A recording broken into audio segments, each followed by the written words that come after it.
people get way hung up on everything that's going on back here in their professional headshots, right? So what's the best thing to put behind you for your professional headshots? I think the first thing that we have to do is actually define what a professional headshot is. So a professional headshot is a portrait of you that is from the shoulders up. That is it. So it's none of the stuff where we have half body situation. It's not that's not a headshot, that's a portrait. And then we have to define what you're going to use your headshots for. Your headshot is the one portrait of you where you are the product that you're marketing. It's meant to make a first impression. It's meant to let people get to know you. And that's the important part, right? Get to know you, not your environment. Actually, your environment can cause you a lot of problems later, especially if we're doing headshots for an entire company. So let's say that a company decides that they're going to do professional headshots and they decide to go do them outside, and they do them in the spring when everything's in bloom and pretty. And then they have new people come on board in November and need new headshots now for that.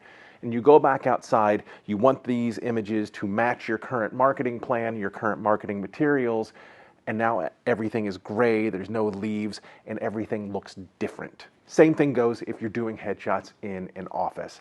Let's say that you do everybody's headshots in the office now, and then in 2 months, the office goes through a renovation, new people come on board, you go to do that same office background, and it looks different. So it makes your website and your marketing materials look inconsistent.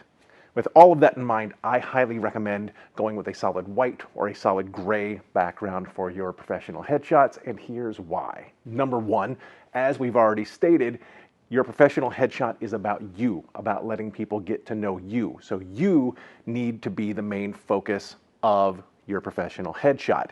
If people are paying attention to what's going on around you, we messed up. And then think about where you're going to use your headshots, right? So let's say that you're going to use this as your profile picture on LinkedIn.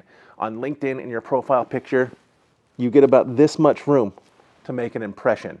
So we need to make sure that your face is what people see, what people can respond to. If they're paying attention to a bunch of blur and you're very small in the image, they don't get a sense of who you are.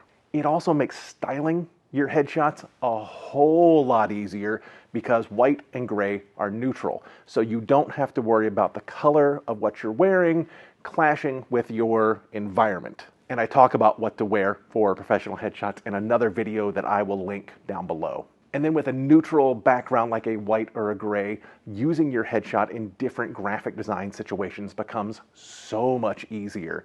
It will fit very cleanly onto business cards, or if you're doing a press release or some sort of flyer to go out, those neutral backgrounds look clean, they look professional, and they're easy to work into designs.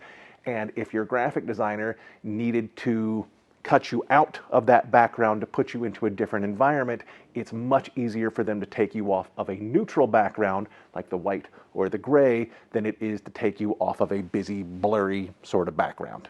A white or a gray background is also timeless for your professional headshots. So let's think about this. Unless you go through some sort of drastic change in your appearance, you're probably going to use these headshots for around 2 years. In that time, trends are going to change, looks are going to change, aesthetics are going to change. So if you've gone with something that is in right now, in 6 months that changes, now your headshot looks dated. It becomes the avocado green refrigerator effect, and if you're old enough to get that reference, we can be friends. Now what's better, a solid white or a solid gray background?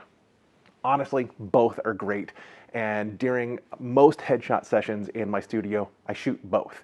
I want you to have as many options in your personal marketing toolkit as you can possibly have. These shots should be versatile and easy to use anywhere you need to use them. If you have any questions about the settings for your professional headshot, feel free to drop that in the comments below. And if you're ready to book a headshot session, I'll drop a link to do that in the description as well. You can do it online, and I will look forward to seeing you in the studio.